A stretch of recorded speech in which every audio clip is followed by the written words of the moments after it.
Yan guys, meron tayo electric pan dito. Ang naging problema niya, pag ginagalaw daw tong sa plug niya, gumagana. Tapos pag nagalaw ulit, namamatay. Tapos kung mapapansin nyo dito, yan, nag-iitim-itim na oh.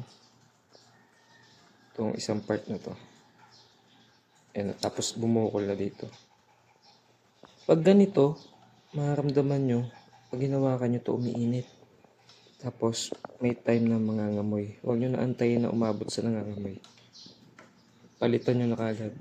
Ito lang naman yung papalitan nyo lang nito. Kasi pwede pa itong mag-cause ng sunog. Okay, palitan natin. Ayan na guys. Napalitan na natin. Ayan na siya. Siguraduhin nyo lang na ito nakaklip, nakalock para kahit mahatak-hatak nyo yung wire, hindi matatanggal. Okay? Ito lang naging problema nyo. Ito pala yung tinanggal natin guys. Pakita ko na sa inyo. Oh, naglulus na siya. Hindi kagaya dito sa isa, hindi. Oh. Ito yung may itim. May itim na may bukol. Ayan. Oh. Pag ganyan, palitan nyo na agad. Mura lang naman yung plug. Ito na siya guys. Ito yung tinanggal natin.